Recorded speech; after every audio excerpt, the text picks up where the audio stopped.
Welcome back to Pride Adventure Podcast, where we share stories from the trail, the tent, and beyond to celebrate the LGBTQ plus travel and outdoor community. I'm Chris Smith, your host, and today's guest is someone who's helping bring bold, joyful energy to our wild spaces. Marko from Gaze of National Parks started as a way to bring authentic connection to the LGBTQ plus community and has grown into a powerful and vibrant mission. Marko's one of the key voices for Gaze of National Parks, and we're really happy to have him on. Thanks, Marko, for coming on. Thank you so much for inviting me. I'm really looking forward to this. Can you tell us a little bit more about yourself as Marko and where you're based and what first connected you with Gaze of National Parks? Totally.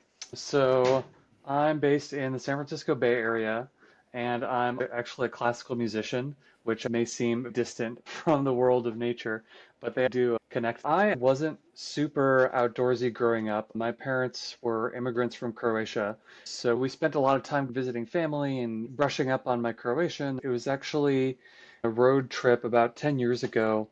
I had to do a solo road trip from Omaha, Nebraska to Washington, D.C. to San Francisco. Oh, wow. And I decided I don't want to just drive straight through it. I want to actually see and explore the country.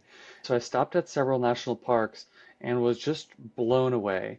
I stopped at Arches, Canyonlands, and Great Basin, and the epic landscapes of the West and the sense of freedom, nature, introspection, and solitude, the sense of silence, all of that really opened my eyes. I was in an interesting place in my life.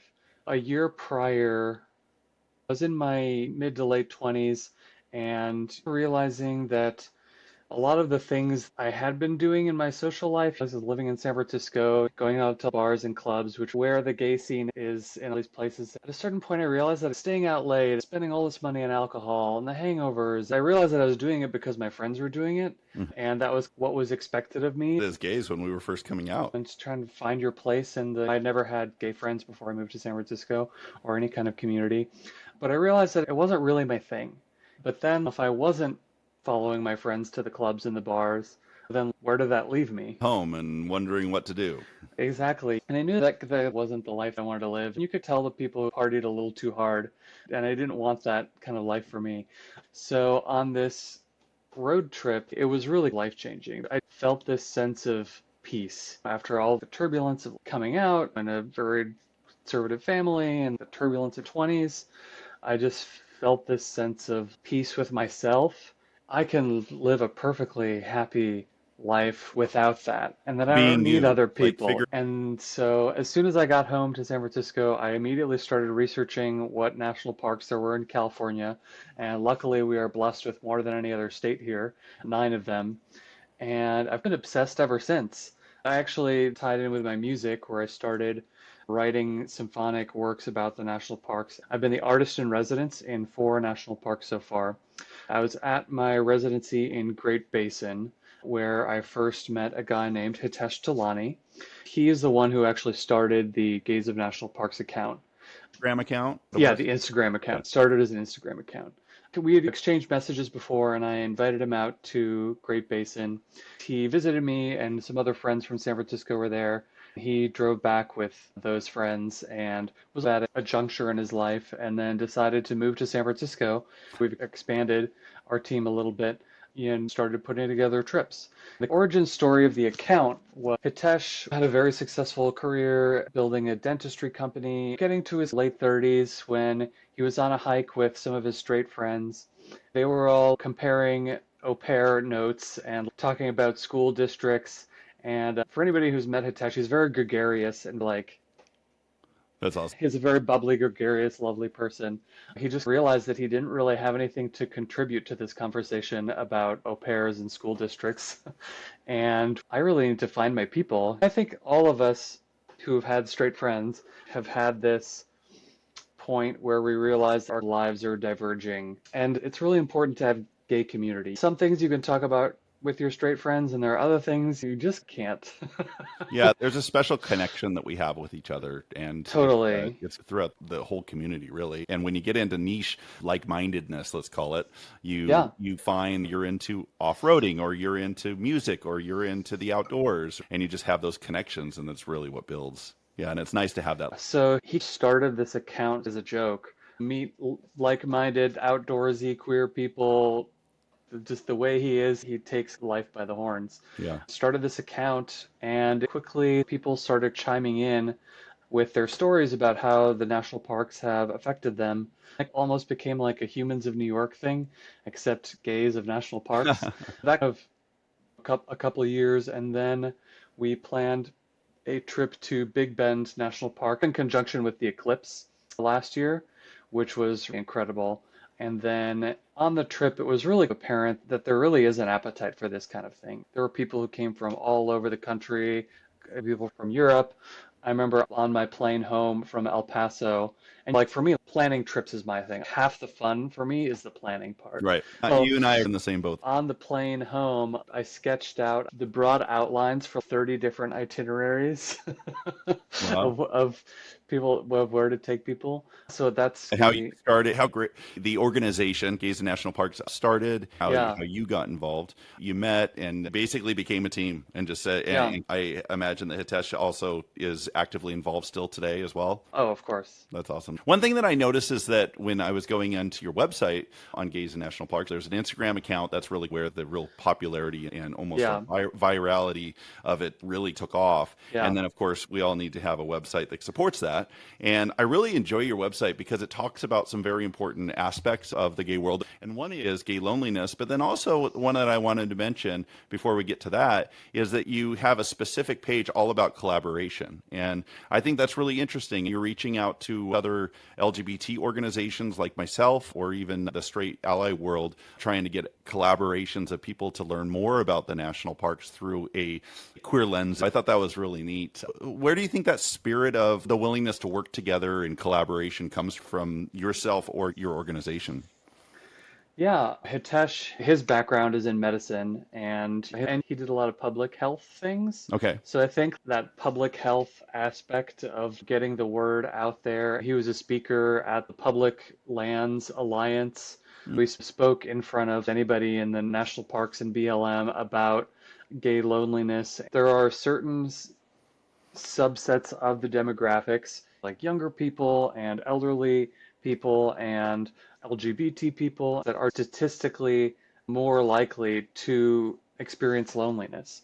And it's for a lot of the reasons that you already talked about. We had some, maybe a friend group, or I just talked to somebody else literally about this, that we're like, Yeah, we're going to the bars or we have a way of doing things. And then we just change as adults and we're changing that behavior as adults. And then we're like, okay, what do we do now? So organizations like Gays and National Parks or California Gay Adventures, the Great Outdoors, many of these outdoor organizations throughout the country give people a way to be able to get an opportunity to do something where they feel like maybe they weren't even included or invited to do that.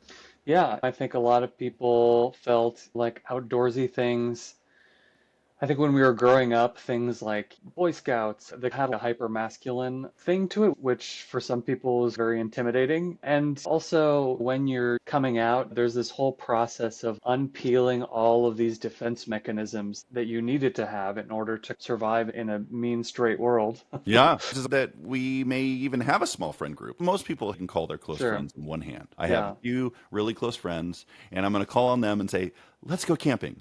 And, or let's go to a national park, or let's go do something that's outside of my comfort zone. And you're not going to find those people, but through organizations like yours, you Yeah. can find those like-minded people that even if you're just brushing the surface and you're interested in it, maybe you're not as gung-ho as Marco is in national parks, but you really want to go experience one. This is a great way to Yeah, do that. totally. Yeah, I love it. I love that we're trying to make a difference in bringing people together. And it's again the loneliness aspect, the community aspect. I think it really resonates when you share that group hike or that group trip or just finding a community online. Gays and National Park on Instagram, you can have that in your world on a daily basis with your posts and updates and things like that. I think it Yeah. really does bring people together.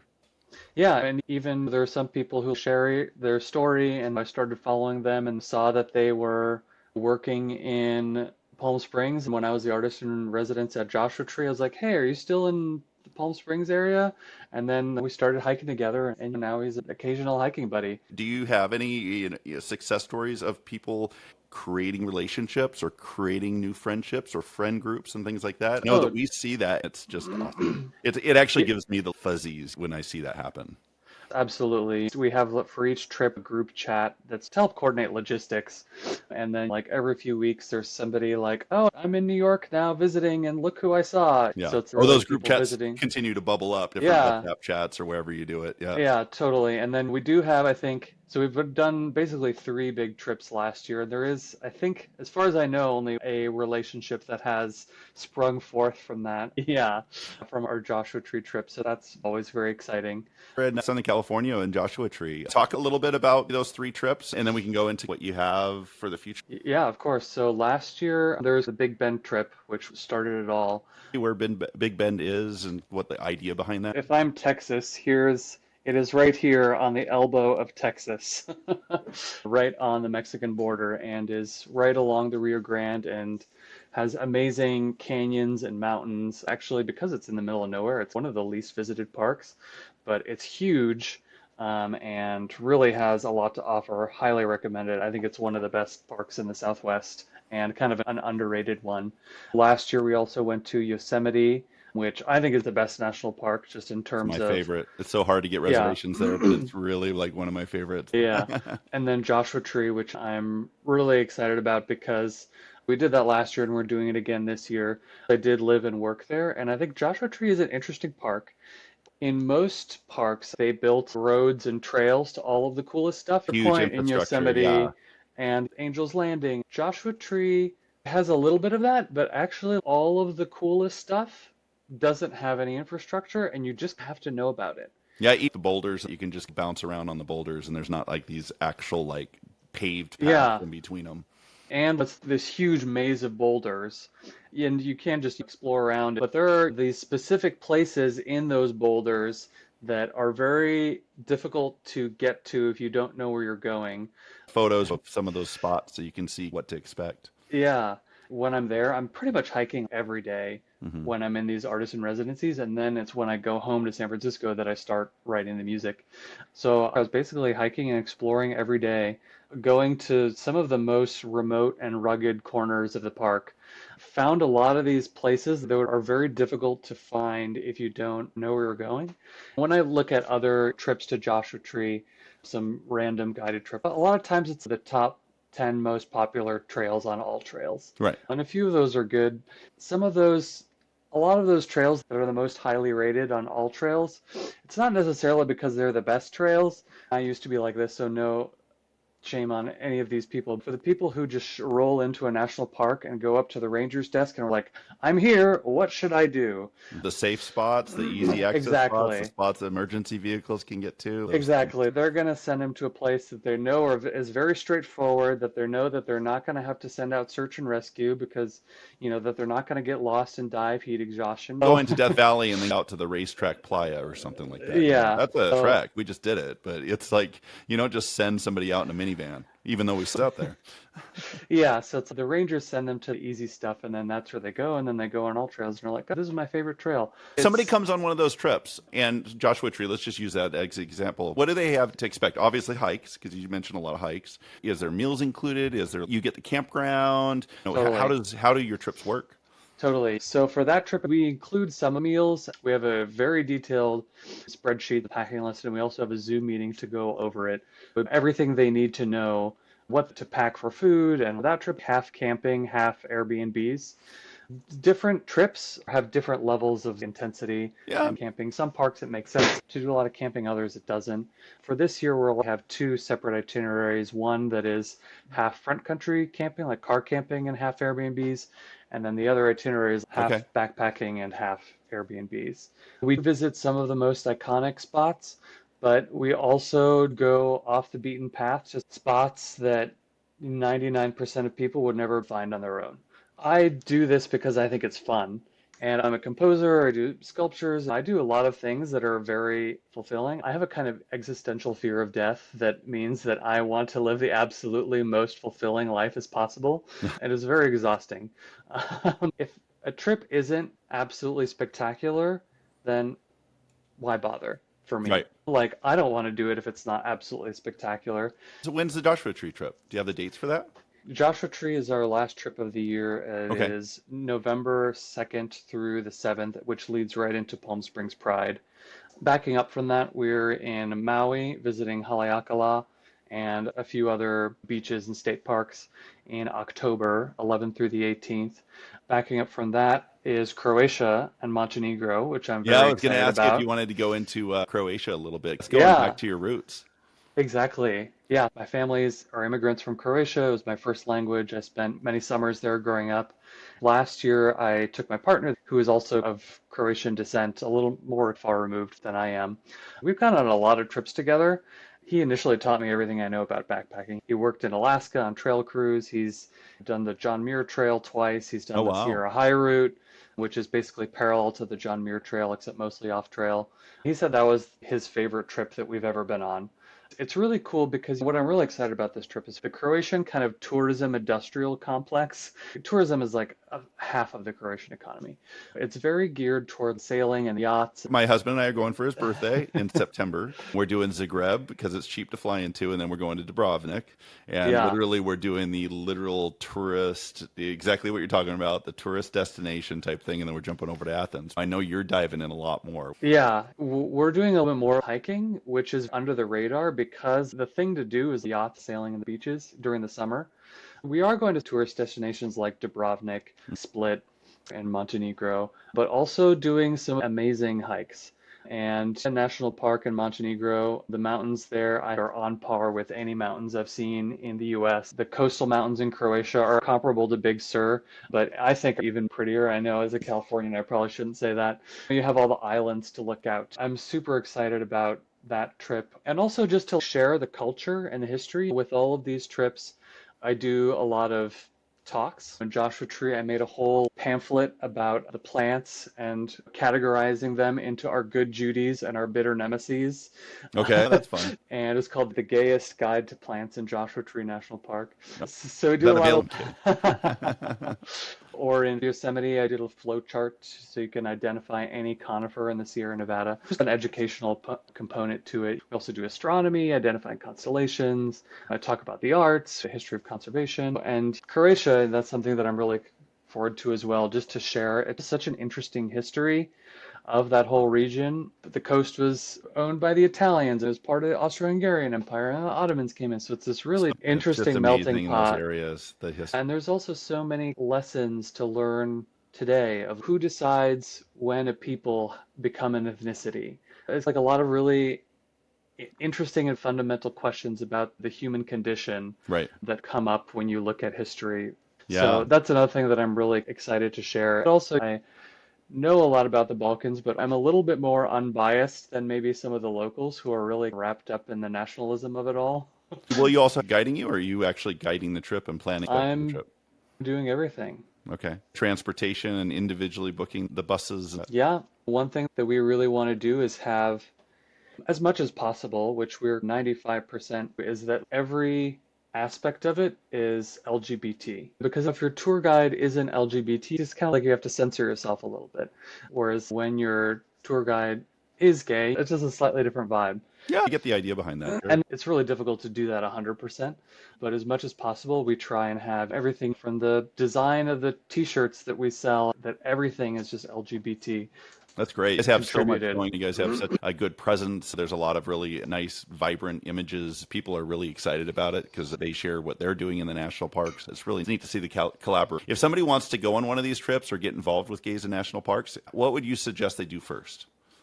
Yeah, on our website, there's a thing that says our trips. We're on Instagram, Facebook. We are in the middle of redesigning the website. Once we do that, it should be even better. We're still scrappy here.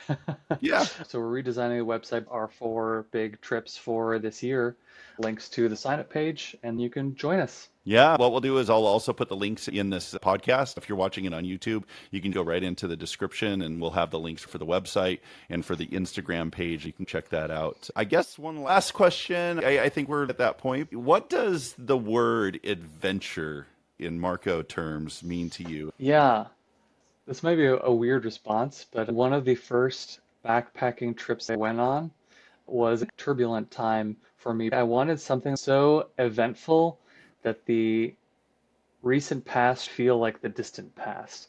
An adventure is something so eventful that you have withdrawal afterward, and if like before you went on the adventure so long ago. Well, I actually really like that. I've never thought of that perspective. I lead trips as well, and I think a lot of times people are like, "Whoa, we just did a lot." Oh, and Yeah. they loved it, but at the same time, it almost sounds like a complaint, but it's not. It's like Yeah. there's so much that we just did, and I'm trying to unpack all of it in my head. So I think that, And after each of these trips, I get home and then I'm like, I want to be back in the desert. yeah, or So, in Croatia or yeah, wherever you're or going. wherever. So it's Yeah, so it's cool to back to my share. humdrum life. Yeah, we all go back to our lives. We sit and Yeah, look at a screen, and it's just so nice to get out there. I think that we have that between the two of us. Excited to have you, and thank you for being on. of course. If you liked this episode of the Pride Adventure Podcast, please like, subscribe, and share. Thanks for watching and keep adventuring with Pride.